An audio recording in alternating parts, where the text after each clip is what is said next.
It's the No Holds Barred Witchcraft Podcast. Chris is a yawning. I cannot be bothered. And you've picked a doozy today, haven't you? You picked this, so this is entirely your fault if it goes and fucks up. If it's a good That's podcast, fine. I'll take the credit for it because that's got to be me sweeping in and saving the day on it. Yeah? Sure. Whatever you tell yourself to sleep at night. He's just agreed in a roundabout way. So, what is today's topic? I can't be bothered, but what is meant by that in terms of why is this on the podcast archive, the list of podcasts to do? Number 129, I think you said. Yeah, number 129, episode 129. I can't be bothered, frowny emoji face. What makes a witch actually do big magic? Wow. Well, I suppose the first thing we've got to do is define what big magic is, because I suppose lots of people will find trying to get a yellow ball big magic, you know? Well, I mean, it's one step up from an orange ball.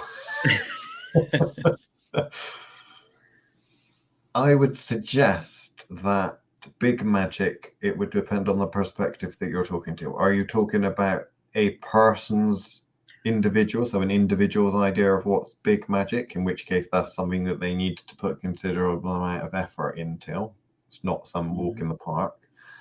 Or is it just general big magic? So the general consensus of the vast majority of the magical community, what they would consider to be big magic, I guess. Where would you go for that? If someone said big magic, would you assume that they're talking from their own perspective, or would you assume they're talking from the community at whole? I think most people would kind of have an idea of what they think is impossible. And I suppose most people would go, I couldn't do that. And that's what they consider big magic to be. I think it's more of a individual thing than it is a kind of group thing. But that's mainly because I feel like people don't talk about big magic. They seem to focus on the kind of fairly mundane end of stuff. So I don't think they'd actually talk to each other about big magic. I think it depends on the ego. I think if you've got someone with a small ego, they tend to think of big magic as anything they themselves cannot do.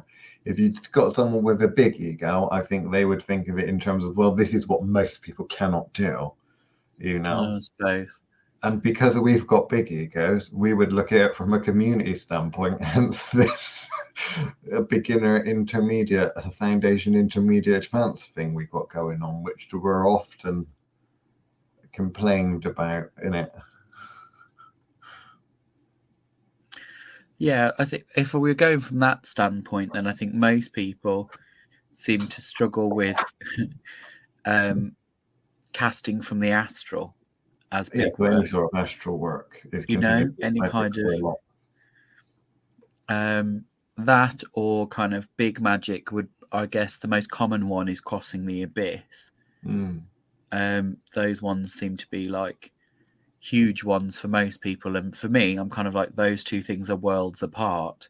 But both of them would totally be put on that big magic list, depending on who you were speaking to. So are we inspiring the individual to push themselves further? Or are we listing things and delving into things that we find the majority of people simply cannot do but should be aiming for? So is this more individual focused, or is this more community focused on this episode, do you think? I suppose it should be slightly more community focused, as it's no holds barred, I guess. Okay, so we're not picking out individuals and say this person needs to improve on this. No. Do you not even want to do that in the extended edition? Maybe. Okay. We'll see how Fausty Can I just turns. go through the list and just obviously not say their real names, but say their thoth names, their pseudonyms? and you just spout out the first thing that comes to mind that the person needs to improve on? Could that be a No, good game? that sounds like a really great game for you It because does. it's me. Because it'll be me being the one that's being rude to them all. Hey, you don't need to be rude, Chris. There is such a way of giving criticism and ways within which people can aim and stuff, but not being rude. You don't have to shit all over their hopes and dreams, you know. I suppose. Yes, there is another way. Okay. Or the unconditional positivity and all that shit, you know. Oh, okay. Use some of Unconditional your positive regard. unconditional positivity training. I know they made you do it at the cult.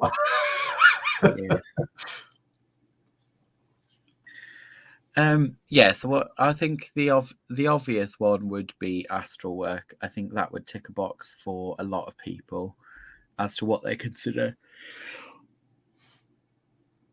Why is that big work though? Is that because it's something that lots of people struggle with? Or is it just because it's a really difficult skill to master? Or is it a rite of passage thing? Or what is it that makes it big magic? Because you wouldn't consider that to be big magic, No, and I we wouldn't never consider used that. to. When we first started this, I don't think we considered this to even be considered anywhere The near big magic. I thought this was like day one type stuff, where you yeah. know on the first week at school, every lesson just involves writing your name on the front of the exercise books, right? That was like astral work, isn't Yeah. it? Yeah. Right. So when did you change your opinion of this? I don't think it's big work. I think that there are too many miscommunications in the community Right. where they have different ideas of what astral work is, how it's experienced, and because I didn't realize quite how much people in the magical community seem to constantly look for validation of something they've experienced. So I'm surprised at how many people need proof. And I don't think that's kind of the secular world that has no faith. I just feel like a lot of it is they don't trust their own experience to be real. So I they think constantly looking at others. there's an element of fear though, from what I've seen with people when they have experiences and stuff, that they can tend to freak out a little bit, and they feel comforted by the other people have been along that path. So I don't know. I mean, it makes logical sense, I think, when you're progressing, you know, you look at other people that have also traveled that path, and you compare your notes to theirs. I'm yawning because I'm bored of the conversation, you see, because we're talking astral stuff. You know, I thought we were going to talk big magic. Well, I just think it's one of those things we should cover pretty quickly, particularly as this is the kind of the free side, because it's those that are kind of searching that are going to find this side of the podcast. So I'm kind of thinking, I would say that's not difficult work. Well, sum it up in one sentence then. One sentence, astral projection, what will help people the best, so we can move on to more exciting topics of conversation. Because we've talked about the astral a lot. We've talked about where it is. We've talked about various different techniques. We've talked about practice. We've talked about the bird of a paradise only comes to an open palm. We've talked about all of this a lot. So summing up in one sentence or maybe a paragraph at most, what can you condense down to give people the best advice for astral work, astral projection and such? Don't overthink it would be my advice. Yeah. What's yours? Mine would probably be aim for embodiment. Yes. Kind of aim for being able to feel what it is and push into it. That is probably my best advice. But no, what I'm trying to say is less about what requires to actually happen, but more the fact that why do people feel that is big magic. Mm. And I, like you say, I think your list of reasons is the right list. You know, but I don't know. Okay, move on to more interesting things. When I Along when that I, list. when we first started teaching, my definition of bigger magic, was normally, and to a certain extent, you can kind of see it as a mark of passage, but there's serious distinction that can be made between when you are trying to do any sort of complicated magic or simple magic. It doesn't really matter, but when there is no real obstacles in it, right? So in that case, what you're trying to do is you're trying to go and heal someone or go and fuck someone up or trying to manifest this thing, that thing, whatever it is, right? But nothing or no one's really getting in your way. So that kind of boss fake spell, no one cares. New job spell, no one really getting in the way. You know, you want to go and do a little bit of healing and a simple stuff to heal the person, you know, that's fairly simple, you know, that kind of thing. Where I see big magic is that is a lot more like chess, in that with the small magic, it's one move and that's done, right? So you're creating a spell or you're creating a piece of work or something like that. You're doing the work and then it's over. There are no other steps. With chess, as soon as you make a move, the universe changes, or the opposition, let's say, makes a counter move. That is what I'd consider to be more big magic, because at that point, you're having to take on board the way I see things at the moment. It is going to change. So you have to plan several moves ahead. So if you were to do big magic, people often think about influencing world events and such like that. Well, there are lots of people all the time using magic to, you know, maintain the status quo and also change the status quo and change things and, you know, keep things the same. There's all of that sort of thing. So what you need to remember is with big magic, there's always someone or something else trying to undo whatever you're trying to do. There'll be some that want to help in the direction that you want to go down, but there's also things and people and such that are trying to fight against it, which you've always got to plan for that. You've always got to, you know, go that step further. So in other words, you have a foe that you need to defeat. That would what I'd consider to be getting into the realms of big magic now, because it's not like money magic where you can think, well, I made £100 and that was really good, but now I want to go for £1 million. You know, that's kind of like people would think that's big magic, but actually, is that really big magic? I wouldn't say that it's necessarily big magic unless you're facing big obstacles, because I think it's all about the obstacles. How do you feel about that? Just throwing that out there. I think it's a fair assessment. I think that would be probably what I would agree is kind of big magic. Is magic that, yes, you're pushing against something that's either already in motion or is likely to respond. I think is fair enough to say. Pushing against sentience. Politics, that's what it is. It's all about politics. There's not a lot of magical politics that gets involved with small magic. In fact, none really whatsoever. And if there is, it's very one-sided. But when you're talking bigger magic, there's bigger things. So, you know, bigger levels and such. That's what I would say. It probably goes down to the politics of the situation.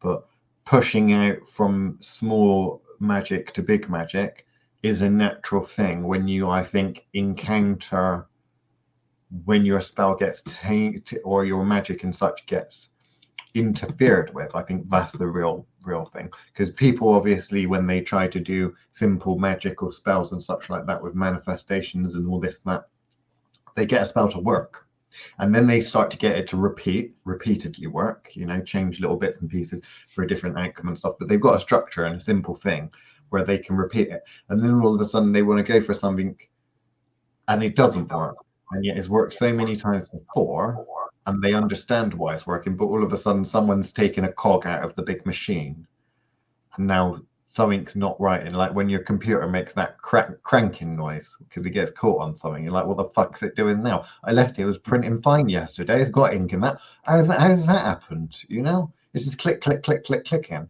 right? What's that? That's kind of like with spells and stuff. And obviously, it takes a certain level of to be able to understand your own spell, because this is where people go wrong. Is they don't necessarily understand and can dissect their own work, like someone that owns a printer. They don't fucking know how it works. They can't fix it. Like, I know the paper goes in the paper hole. There's a little thing that pops out. I put the paper in, and then it comes up and says they ain't got no ink in it, even though it has got ink. But it wants me to go and buy some new ink cartridges, and it don't like the cheap ones either. It wants the proper stuff, right? That sort of thing. But now it's making a clicking noise. I don't fucking know. You know, that's what. But it's your printer. It's your spell. How do you not know when it malfunctions and doesn't work properly? How do you not know where it went wrong? Okay. Because obviously, for bigger forms of magic, it is going to go wrong. That's one of the things that they don't teach you is moves and counter moves. You put a little bit out, you start the work, but you're constantly having to adjust it, which is where normally I introduce the concept of kind of spell crafting in terms of spells which are designed to a certain extent a little bit like algorithms and stuff like learn. They can move, not quite to the form where they're alive, so not necessarily egregore, but almost there. There's a certain level of sentence, and you know, there's the difference between a what is it, where you go to a sledge, difference between a sledge and a toboggan and a go-kart. In the go-kart you can actually steer, and some go-karts have little engines and shit in, don't they? Whereas fucking one of those little bum pads you go on, you barely able to you're not able to stop, and you're barely able to steer. That's like most people's spells when they start. They know what direction they want to go in, they push off and they ride there. Whether it works or not, they're going in one direction. Things get a little bit better, you know, they start to be able to steer. Maybe they get a little bit of a break. They don't really stop them, it just slows them down a bit when they go around a corner. But what we're talking about is like go-kart magic. We're able to, there's this reverse, Chris. You can reverse, do a 3-point turn, and then go back and go around another way if there's a dead end. That's the sort of higher level spell casting and such. But there we go. Big magic. Yeah, I think that's the biggest difference, is because obviously we talk about with small magic, what we're talking about is kind of setting something up, firing it off, and then making sure we're letting go of it. Whereas with big magic, that's slightly different in the sense that with big magic, it's kind of an automated vehicle, isn't it? It's a drone or whatever, that where you're actually expected to be aware of how well it's doing and actually have to take over control if needs be. The Voyager probe that goes into space and reports back.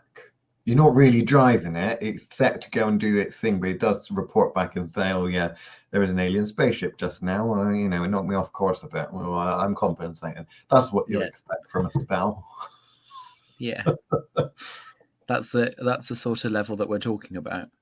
I think what people will probably struggle with is where that line is drawn. As to when they start to get to that point. I think with the small magic, it gets to the point where you don't even really practice on them. Like, as in, you don't really actually design them in the same way, to the point that it becomes reactive. So where you cast, and we're not talking accidental magic here, you're talking where it's a case of most of your work will be automated in kind of your way, kind of muscle memory, reflex, as opposed to actually having to design spell work in that same way that you do when you first start out with small magic.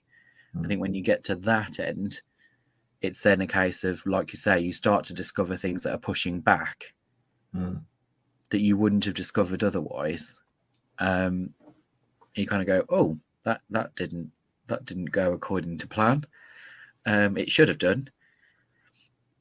And then kind of working through that process. I think, I like the idea of a drone or a probe.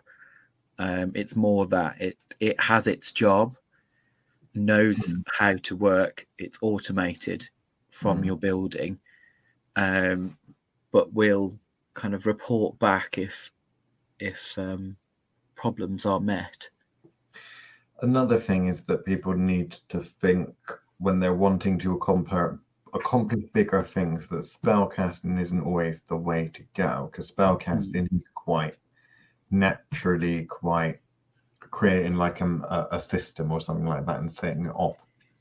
Whereas if you equate it and think of it like this, it's snowing, the driveway is full of snow and the road is full of snow. I'm going to create me a plow and blast my way through it all, right? Okay. That's one way of doing it. That's like a spellcasting way of doing it. You need to create a decent enough plow or a big enough spell, that can go in a straight line, get rid of the snow. It needs to have enough fuel to be able to get the road cleaned, and not encounter an obstacle. So that's normally a brute force kind of thing. Well designed, but brute force essentially. What you're talking about with bigger magic is you're saying, okay, I know how snow works. We're going to tinker this so that it never gets cold enough to snow. So we're tinkering with the environment so that it doesn't snow. So really with the bigger magic is actually the system's normally already in place. What we're doing is we're tinkering with the bigger system.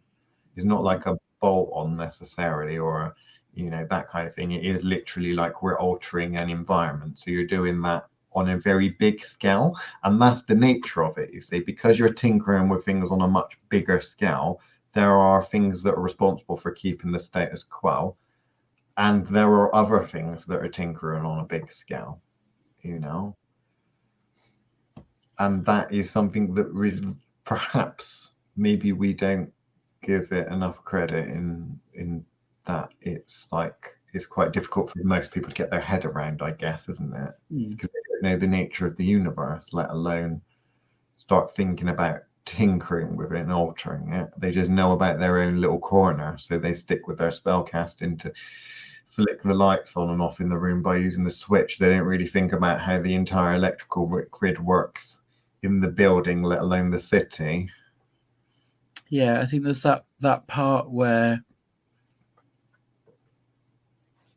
they feel like big magic for them would be, which still goes back to that kind of idea of, oh, well, I want £1 million, that's huge. Where it stops being about kind of how it affects you on a day-to-day. Like, I think big magic, I think the extent of small magic for some people is then thinking about what they need or what they want. Whereas actually, I think where the line crosses is big magic is where that curiosity to go and study something bigger is there. And I think a lot of people don't go for the big magics because they're just huge concepts to start with. So why would you go, when you've got all the money that you need to live, why would you suddenly want to go and rob a bank? And I feel like that's kind of the mentality I think most people have got is, well, I don't need that. I don't need to do that. Why would I put the effort in? Whereas big magic is all about kind of bigger gains,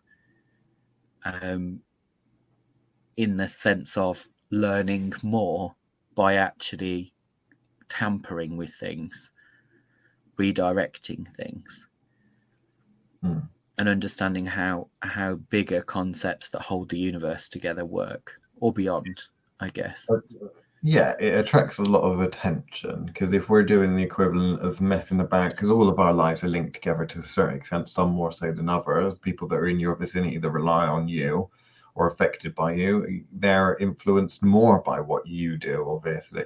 But it does have a knock-on effect. But what you need to think about is doing little simple magic is the equivalent of you working in an office and deciding to go and switch the lights off in your own corner office. Okay. If you're going to the next level, you're thinking about, wait a minute, I'm in an open plan office that I share with another 40, 50 people. I decided to switch the lights off. Someone's going to get up and switch them back on because they want them on because they're concentrating, right? So you've all of a sudden, you've got all of these other people that are perfectly capable of getting off their asses and changing it back, you see? And then you've also got potentially rules and legislation. Health and safety dictates that the room needs to be a certain amount of lumens, because otherwise blah, blah, blah, blah, blah. So you've got things like that. You've got the reprimands and such. Stop doing that. Stop opening the window. You know, there's one example from an office I used to work at doing maintenance and stuff. It was always the same complaint whenever you go there to maintenance contract. It was a council building. Can you do something about the fucking windows, please? Because they had electric windows, so you couldn't actually open and close them. It was on a temperature control thing. So what happens is when it goes above a certain temperature, the windows automatically open and then they automatically close. But the problem is because of the way it was set, it was like 1 degree change. Oh, it's 1 degree warmer now. We better open the windows. Oh, look, it's dropped. So they literally like 1 minute they'd open and then literally 5 minutes later they'd close, and it used to piss everyone the fuck off. But there's nothing you can do about it. Of course, you could do something about it. You can alter the temperature, but they can't do that because they're office staff. They need a magician to do that, don't they? Like when your printer breaks, you've got to go and take it to fucking PC World. You get some spotty oik, go, oh, yeah, we'll look at it. Oh, okay. Did you switch it on and back off again? Oh, yeah, you switch off. Oh, it's a paper jam. Oh, yeah. Okay, we'll look at it, but it costs £50. Yeah, I've looked at your printer. I can't find anything wrong. It clicks, doesn't it? Yeah, that's what I fucking told you when I brought it in. It's clicking. I think it's catching on something. No shit, it's catching on something. It'll be catching on my fucking fist in a minute. But yeah. Oh, don't be like that. Oh, I'm gonna have to ask you to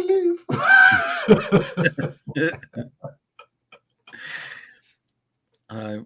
But the scary part is, in the world that we live in now, that you would have somebody like a spotty little oik who has actually got more knowledge than you have about the technology that you use.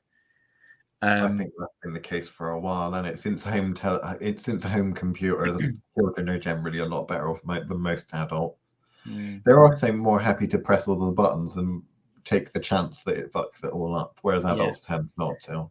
I have to say, as I'm getting older, I'm getting worse with technology. I used to be very good with technology, but nowadays I'm kind of like, I really can't be fucking bothered to try and figure out how this works. I'm just going to not use the function. I'm just going to not use it.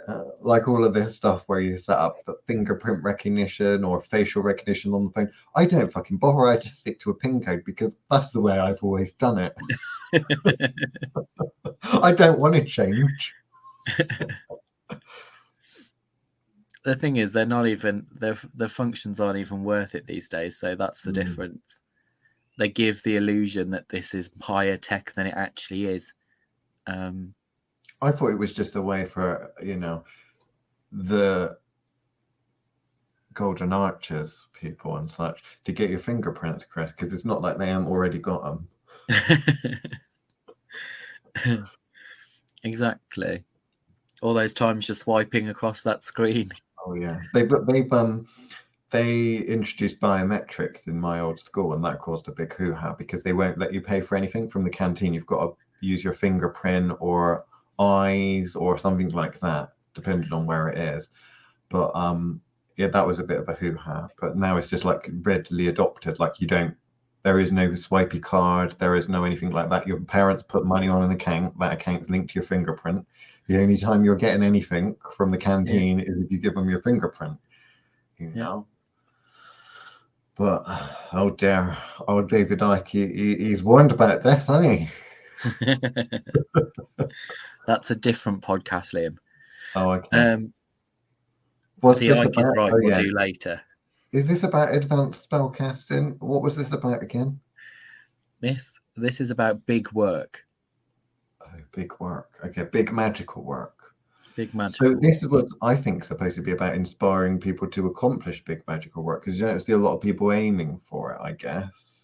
No. Well, we do, because we've got amazing mentees that are always aiming, where they're like, with the whips, whipping them. You can do quicker, faster. Aim for more. Reach further. I mean, the general folk in the magical community often don't Well, I suppose they don't think there's anything on the line, which of course there is. But that's it for this regular edition of the No Holds Barred Witchcraft podcast. You can listen to the extended edition of the No Holds Witchcraft podcast, whatever this is, and it's well worth it.